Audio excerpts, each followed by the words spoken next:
be speaking with you today. I'm a Oh, huge fan of you and your work, and I really appreciate your time. well, thank you very much. I love the organization, Nerds of Color. I love it. Thank you.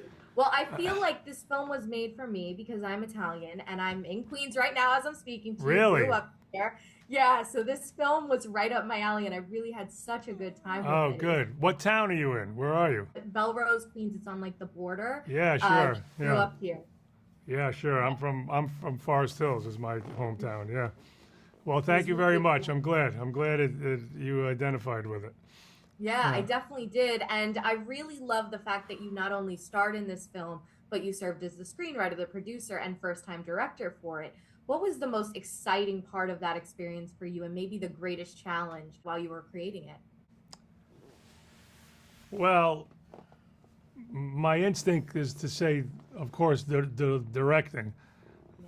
but it wasn't easy writing it because writing is, as you probably could know, Yep. writing is not easy. Yeah, Yeah. and we spent a pretty long time writing this script, and for a number of reasons. You know, we put it down. We went on other projects. We came back. So it took almost 7 years to really get it to where we were ready to make the movie. Yeah. Um, so that but that was never um, as frightening as it was thinking I'm going to direct it. Also, yeah. Yeah. The fact when I took on the directing, when I agreed, because originally I wasn't going to, but my agent convinced me to direct it. It frightened me like nothing. I can't even tell you. It was so much anxiety, and then when it started, when we finally started filming, all the anxiety did kind of go away, and then it was just about doing it, and it was pretty exciting. It was pretty exciting, yeah. Do you want to direct more now that you've done this? I mean, I feel like for a first project to direct on, I feel like it's so nice that it was like a personal story and you used your own inspiration and experiences. I feel like that probably added so much for the experience. Yes, you're right. Which is why the answer is yes. I would do it again if I write another script. Yes. I don't have to write as a personal script, but if it's my vision, even with my writing partner, if we were attempting to write another one now, but it can't take this long. It can't take 7 years. Um, but if that ever happens, I would do it again. Now I may be, um, it may be a big surprise that it doesn't go as smoothly as this did, because my actors were great, my crew was great, my cinematographer was great, and as a first time director, I think I got pretty lucky in that category. Um, but I would take it on again and just hope I get that same luck. Yeah. The family dynamic is something I always look for in projects. I have my big, loud Italian family. It's so funny because everyone loves Raymond as a comfort show for me. My grandparents do live across the street. They Yeah. are exactly like Marie and Frank. So I feel like it's so nice to see yourself seen and represented, and it makes it nice for all of us to gather and watch the show. And this movie has those elements as well. I feel like as soon as it comes out, I'll be gathering the family to watch it again. Is that something you always sort of want in your projects? What does it add for you when it is something that could be universally easy to relate to and gather families around the television or the movie screen to all enjoy a project together? Yeah, well, that's great if you can get the whole family to enjoy it. Yes, because first of all, it's more audience, but that's it's that comes out of writing what I know about. I know about my stand up is all about my family. Everybody Loves Raymond was all about family, and it's just it's following that advice to write what you know, um, and what you said is true. You make it specific, so yes, the Italian American community is going to identify with every moment in it, but it's also going to be universal because that's the way families are. Yes, certain things. Yes, we have dinner at noon. Yes, we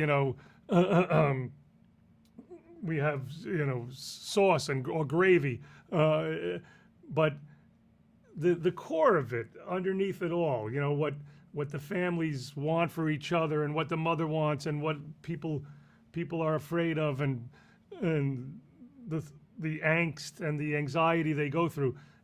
That's all the same for everybody. So everybody can see themselves in that. I mean, that's what with Everybody Loves Raymond.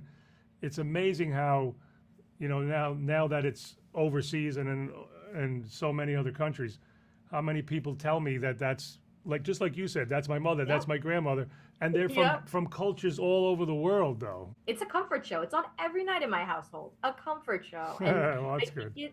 It's the family dynamic of it all. I love that it's so easy for someone to find something to relate to, no matter who you are. Yes. So in comedy, that's half the battle.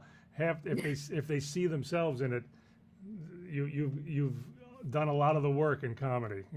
Like I said, I see so much of it in your work. I'm curious, is there anything that you've watched growing up, a TV show or a film, that has made you feel represented or seen in that way? Let's see. I mean, growing up, I'm going to age myself here, but I loved the Honeymooners. Yep. As simple as that is, and it's just working class people, and it's just a relationship, a husband and a wife. I loved the Wonder Years. The Wonder Years spoke to me about, again, not culturally, but just about life, about being a kid, and your relationship with your father. Shows like that. That's the kind of comedy that appeals. The story that appeals to me. Stories where like you say, you feel like, wow, somebody's going through the same things I go through. Yeah, that's immediately, it draws you in. And since you were so involved in every portion of the filmmaking process, is there a scene or a moment or a sequence that you were sort of most excited to see come to life after writing it and directing it, and maybe just getting to sit down and watch it and see the final version of it? Well, I mean, there are a couple scenes that are my favorites. I do like the dinner scene. Yes. When the girlfriend comes over for dinner. And that kind of captures a lot of, it captures the Italian mother, and how, she says, "Can I have more meatballs?" And she's making more meatballs no matter what. This is the true story is when I started dating my wife, her mother, just like the mother in the movie, spoke broken English, very broken English. She didn't come over until she was 40 years old. She came from Italy. And so I'm dating my wife for like 3 weeks. And I call the house. This is before cell phones. I'm at my house. And her mother answers the phone. And I'm gonna do her accent. I'm just trying to paint the picture for you. She says, "Hello," and I say, "Hi, it's Ray. Is Anna home?" And she goes, "No, not home." I go, "Okay, can you just tell her Ray called?" And she goes, "Yeah." "You hungry?" Over the phone. I'm miles away, and I'm not. I know it sounds like a cliche, but over the phone, she needs to know if I'm hungry.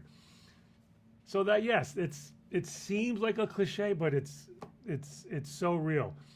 But in the dinner scene, so I love that element, and I love the father element, and I love the mother who no girl is good enough for her boy, no matter who she is, even though she's done nothing wrong.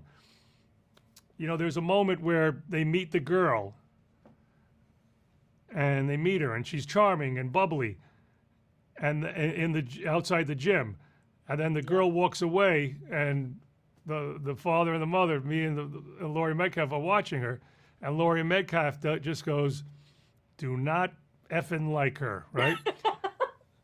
And my agent, when he read that in the script, he said, "I don't get it. Why why is she saying that? It's she just met her, and there's nothing wrong.